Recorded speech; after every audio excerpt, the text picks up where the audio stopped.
안녕하세요. 부버지 김현민 기자입니다. 지난 주말 레버쿠젠과의 분데스리가 1위 결정전에 이어서 주중 맨유와의 챔피언스리그 조별리그 1차전까지 치르면서 죽음의 일정을 소화한 바이에른 뮌헨이 주말 5라운드에서 다소 하위권 팀으로 분류되고 있는 보훔을 만날 예정입니다. 그래서 이번 기회에는 바이에른과 보훔의 분데스리가 5라운드 경기를 프리뷰해보도록 하겠습니다. 바이에른과 보훔의 경기는 한국 시간 23일 밤 10시 30분 바이에른 홈구장 알리안츠 아레나에서 열릴 예정입니다. 바이에른은 라이프치히하고의 슈퍼컵에서 0대3 대패를 당하면서 다소 불안한 시즌 출발을 알렸습니다. 하지만 브레멘과의 분데스리가 개막전에서 4대0 대승을 거둔 데 이어서 아우크스부르크전에서 3대1 승리, 바이에른 천적으로 불리는 메넨글라드바흐하고의 원정 경기에서 2대1로 승리를 거두면서 3연승을 달렸습니다. 비록 지난 주말 레버쿠젠과의 경기에서 2대2 무승부에 그치면서 그것도 이제 그 추가 시간의 실점을 허용했죠. 아쉽게 연승 행진을 이어가는 데에는 실패했으나 주중 맨유하고의 챔피언스리그 경기에서 4대3 승리를 거두면서 다시 분위기를 끌어올렸습니다. 물론 3실점을 허용하긴 했지만 이 3실점은 상대의 집중력과 불운이 함께 겹치면서 나온 골들이었습니다.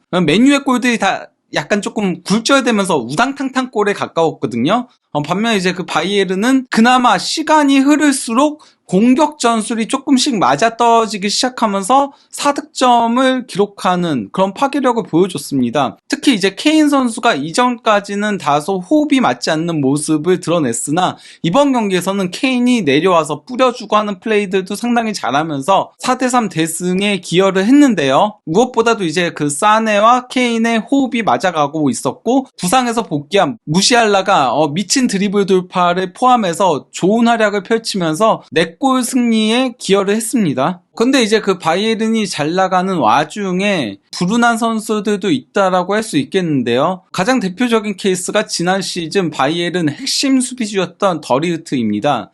사실 지난 시즌까지만 하더라도 더리흐트 주전 고정에 우파메카노가 대부분 이제 파트너로 나오긴 했지만은 우파메카노가 부진했을 때 파바르가 이제 그 더리흐트의 파트너로 나오기도 하고 했었거든요. 리카 에르난데스가 부상이 아니면은 또 이제 더리흐트의 파트너로 리카 에르난데스가 나오는 그런 형태였는데 이번 시즌은 김민재와 우파메카노가 주전 자리를 꿰차면서 더리흐트가 이 경쟁에서 밀려나면서 분데스리가 4경기에 모두 교체 출전하는 그런 모습이 있었습니다. 이게 그 라이프치히하고의 슈퍼컵에서는 더리흐트가 선발로 나왔으나 그 경기에서 매우 부진한 모습을 보이면서 2실점의 빌미를 제공하면서 전반전 종료와 동시에 이제 김민재 선수 교체됐고 그 이후에는 출전 기회를 거의 얻지 못하고 있는 건데요. 특히 이제 챔피언스리그 경기에선 아예 나오지도 않았었습니다. 분데스리가는 4경기 모두 교체 출전이고 36분 출전이 전부입니다. 게다가 더리흐트의 출전 시간이 갈수록 줄어들고 있고요.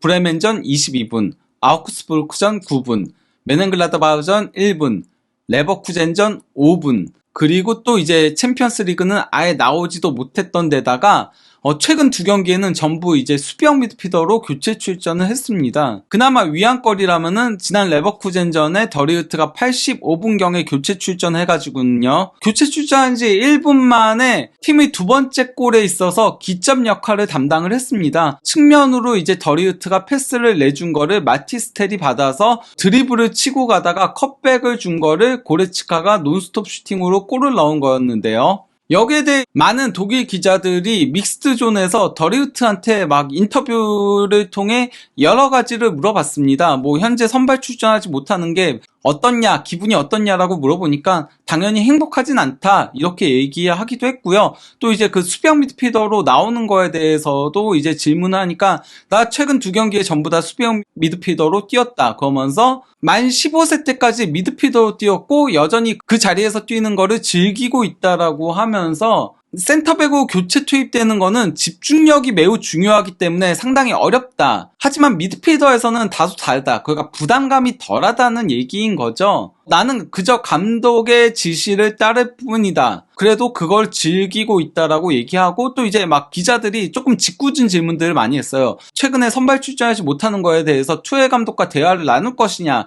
투엘 감독한테 항의할 것이냐 이런 식의 질문하니까 거기에 대해서는 웃으면서 그냥 아직까지는 그럴 필요는 없어 보인다 이렇게 의젓하게 넘겼습니다. 그러면서 막 그 기자들이 약간 조금 안 됐다는 식으로 쳐다보니까 막 웃으면서 막 왜들 그래 막 이러면서 이렇게 넘기긴 했었거든요. 그러면서 왜 이 선수가 아직 나이가 어림에도 아약스에서 역대 최연소 주장직도 수행을 했었는지를 보여주긴 했는데요. 어쨌건 간에 더리우트에 대한 조금 동정 여론이 바이언 기자들은 물론 팬들과 선수단 내에도 조금은 흘러나오고 있다라고 할 수 있겠죠. 그런 가운데 그 바이언 신임 단장인 프로인트가 뭐라고 했냐면요. 더리우트는 팀에서 정말 중요한 부분을 차지하고 있다.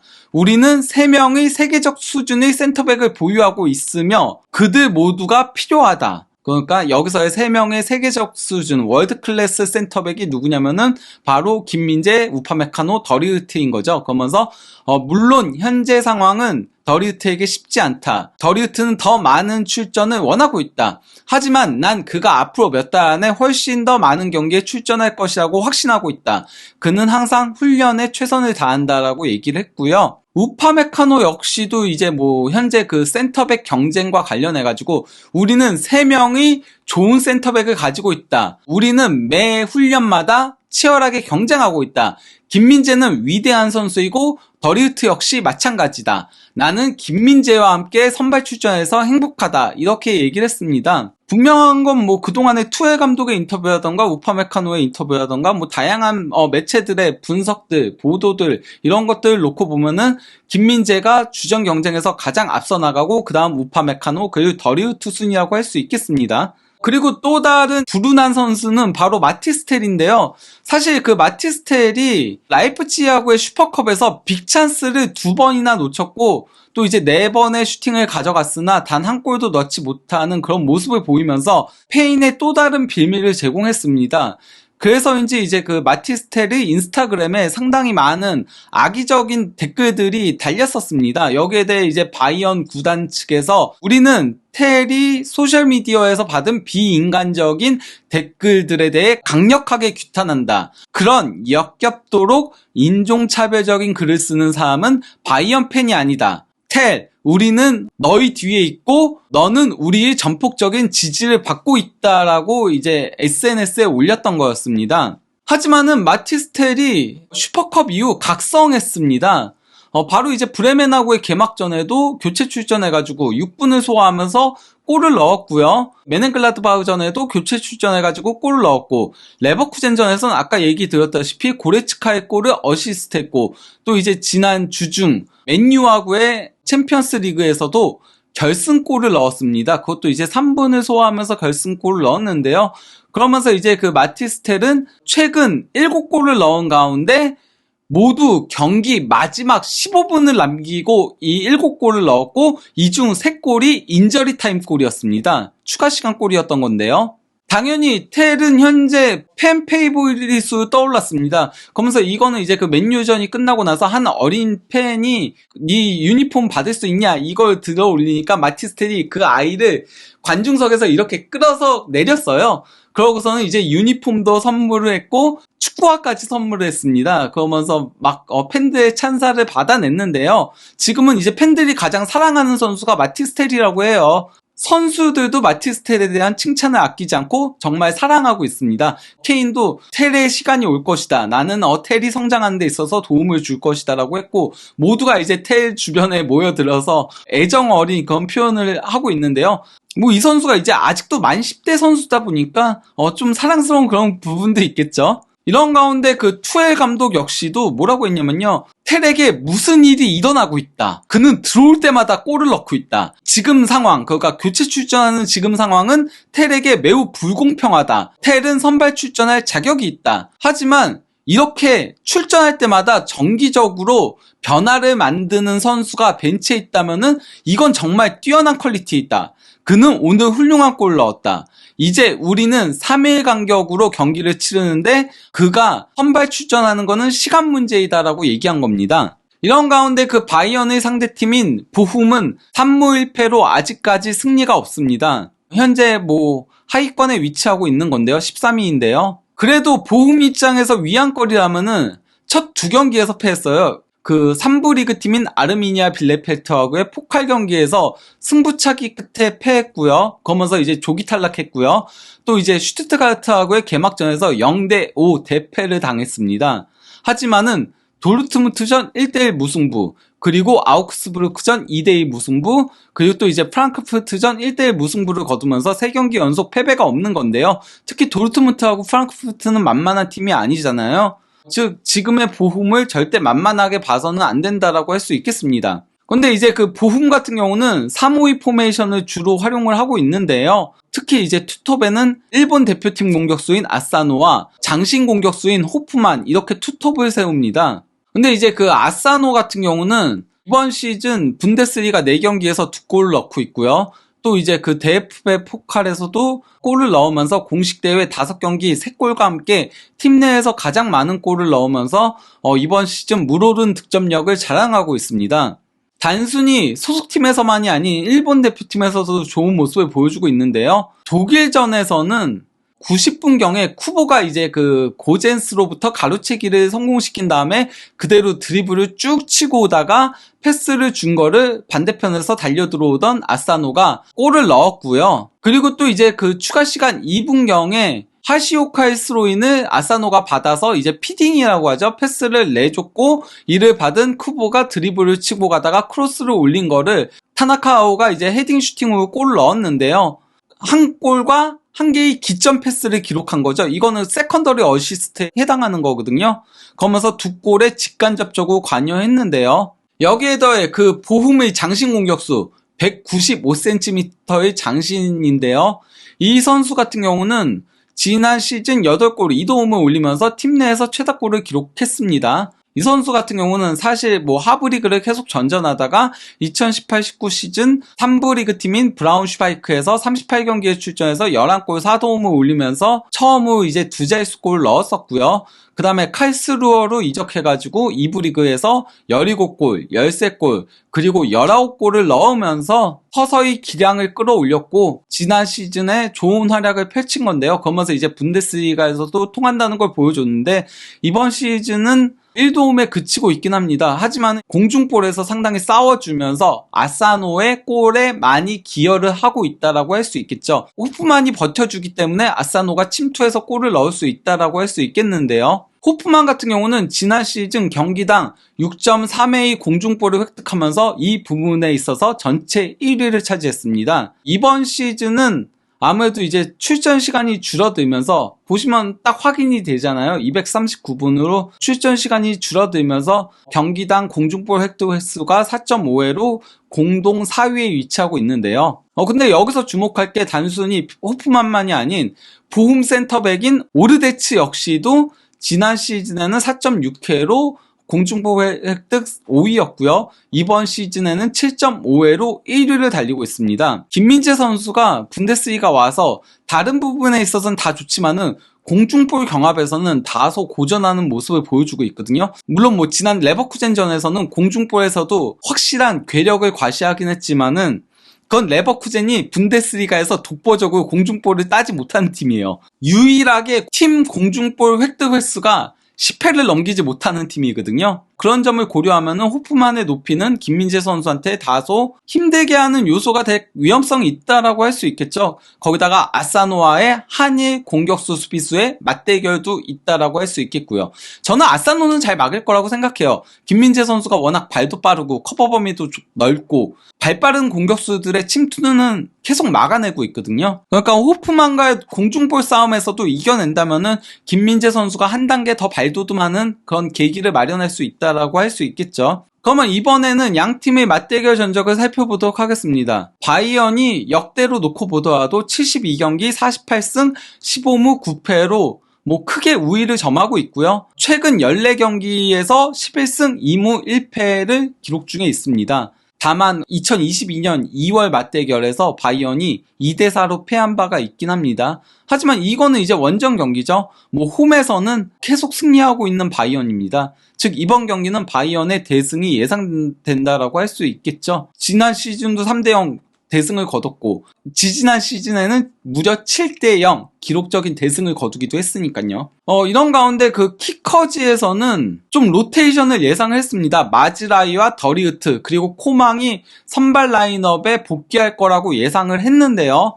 그러면서 이제 김민재 선수가 벤치로 내려갈 걸로 보고 있습니다. 키커지는 그렇게 보고 있는 건데 이건 지켜보긴 해야 되겠죠. 그리고 게레이루는 부상에서 복귀하긴 했지만은 아직 선발 출전은 어렵다라고 봤고요. 그리고 또 이제 보훔 같은 경우는 파시엔시아가 아사노와 투톱을 형성할 거라고 예상하고 있긴 합니다. 그리고 오른쪽 풀백 자리에 감보아가 선발 출전할 가능성을 열어놓고 있긴 한데요. 왜냐면은 일단은 파슬락 선발을 예상하고 있지만은 파슬락은 공격적인 윙백이거든요. 근데 이제 상대가 바이언이니까 그러면은 조금은 수비 밸런스를 갖추고 있는 감보아가 나올 가능성을 보고 있는 거라고 할 수 있겠죠. 그래서 이제 제가 예상한 라인업은 일단 케인은 그래도 선발로 나올 걸로 보이고요. 왜냐면은 이제 득점왕 경쟁도 있고 케인은 벤치로 안 내려가려고 하잖아요. 그리고 이선은 조금 변동이 있을 가능성이 있습니다. 코망이 왼쪽 윙으로 나올 수도 있고 코망이 지난 경기 부상 때문에 교체 출전한 거거든요. 레버쿠젠전에서는 아예 빠지기도 했고요. 그러니까 텔이 선발 출전할 가능성도 배제할 수 없다라고 보고 있습니다. 그리고 공격형 미드필더 무시알라가 좋은 모습을 보여주긴 했지만은 무시알라가 맨유전이 부상에서 복귀해가지고 선발 출전한 첫 경기니까 무시알라가 벤치로 내려가면서 밀러가 선발 출전할 가능성도 배제할 수 없죠. 그리고 사네는 워낙 좋은 모습을 보여주고 있지만은 그래도 사네도 지금 계속 선발 출전하고 있으니까 그나브리가 오른쪽 윙으로 나올 가능성도 배제할 수 없습니다. 그리고 이제 수비형 미드필더 자리에는 키미 대신에 라이머가 나올 가능성이 있죠. 왜냐면은 키미도 경미한 부상이 있었으니까요. 그래서 맨유전 선발 출전할 수 없을 수도 있다는 보도들이 있었거든요. 몸 상태 고려하면은 라이머가 선발 출전할 가능성도 있고요. 또 이제 오른쪽 풀백은 마즈라이가 아무래도 그래도 선발로 나올 가능성이 높고요. 더리우트는 일단 선발로 나오고 우파메카노와 김민재 둘 중에 한 명이 센터백으로 나오지 않을까 싶습니다. 저는 개인적으로 김민재 선수가 더리우트와 한번 발을 맞춰봤으면 하는 바람이 있고요. 왼쪽 풀백은 알폰소 데이비스. 이거는 왜냐면은 게레이루가 아직 선발 출전이 어려우니까 여긴 로테이션을 돌릴 수 없죠. 그리고 골문은 울라이 골키퍼가 지킬 걸로 보입니다. 그리고 또 이제 보훔은 키커지에서 예상한 대로 이렇게 나올 걸로 보이긴 하고요. 그나마 이제 아사노의 파트너가 파시엔시아냐 호프만이냐가 갈려있고 오른쪽 윙백이 파슬라크냐 아니면은 감보아냐가 갈려있다라고 할 수 있겠죠. 그러면 바이언이 이렇게 로테이션을 가동하는 이유, 물론 상대가 보훔이어서 약팀인 것도 있습니다. 거기다가 바이언은 지금 3, 4일 간격으로 계속 경기를 치러야 돼요. 왜냐면은 라이프치히와 슈퍼컵 경기를 치르는 바람에 포칼 1라운드가 보훔전 이후로 밀려있거든요. 그래서 주중에 프로이센 민스터와 포칼 경기를 치릅니다. 물론 프로이센 민스터가 하브리그 팀이다 보니까 유스 선수들이나 백업 선수들을 내보내도 되긴 하지만은 포칼은 탈락할 수 있잖아요. 그러니까 보훔과 포칼의 조금 주전들을 나눠서 활용한다라는 거죠. 그러고 나서 이제 라이프치히 원정 경기가 있습니다. 라이프치히는 슈퍼컵에서도 바이언한테 대승을 거뒀고 또 이제 지난 시즌 33라운드에서도 바이언한테 승리를 거두면서 바이언이 이 라이프치히전 패배 때문에 분데스리가 우승이 그칠 뻔했거든요. 그러니까 라이프치히전에는 최정예로 나와야 하는 거고요. 그리고 이제 챔피언스리그 조별리그가 또다시 주중에 있고요. 코펜하겐 원정이죠. 이게 코펜하겐 원정이니까 그렇게 쉽지 않은 경기라고 할 수 있고 또 이제 주말에 프라이부르크와의 홈경기가 있는데 프라이부르크 같은 경우는 지난 시즌 분데스리가 5위를 차지했었고 또 이제 포칼 8강전에서 바이언한테 2대1로 승리를 거두면서 바이언을 일찌감치 탈락시켰습니다. 즉 프라이부르크전도 바이언에게는 상당히 까다롭다고 할 수 있겠고요. 또 이제 마인츠 원정 경기가 있는데 지난 시즌 바이언이 후반기 마인츠 원정에서 1대3으로 패했었죠. 그러면서 이제 1위 자리를 도르트문트한테 내준 바가 있었습니다. 그러니까 마인츠 원정도 쉽지 않은 경기. 그리고 또 이제 갈라타사라이 원정 경기가 있고요. 갈라타사라이 원정은 이스탄불 원정은 지옥의 원정으로 유명하고요. 물론 뭐 이건 A매치 기간 이후에 있지만은 그러고 나서 3, 4일 간격으로 경기들이 있는 건 거죠. 그러고 나서 이제 그나마 다름슈타트전이 조금 쉬어갈 수 있는 타이밍. 왜냐면 다름슈타트는 승격팀이니까요. 그러고 이제 일주일 뒤에 도르트문트 원정이 있습니다. 도르트문트 원정 이전까지는 계속 3, 4일 간격으로 경기들이 있는 거예요. 그 도르트문트 원정 경기를 치르고 나서 다시 이제 갈라타사라이와의 챔피언스리그 조별리그 주중 경기가 있는 거죠. 이런 점을 고려하면은 이제는 조금은 본격적으로 로테이션을 가동을 해야 한다라고 할 수 있겠습니다. 과연 김민재 선수가 보험전에 선발 출전할지, 그리고 또 이제 설령 보험전에 선발 출전하지 않는다고 하더라도 이게 주전 경쟁에서 밀린 게 아닌 로테이션 차원, 그러니까 휴식 차원인 거고, 프로이센 민스터하고의 폭발 경기에서는 그렇게 되면 선발 출전할 가능성이 높으니까요. 너무 만약에 선발 출전하지 않더라도 걱정하지 않으셔도 된다라고 말씀을 전하도록 하겠습니다. 그러면 이쯤에서 바이에른과 보훔의 프리뷰를 마무리하도록 하겠습니다. 감사합니다.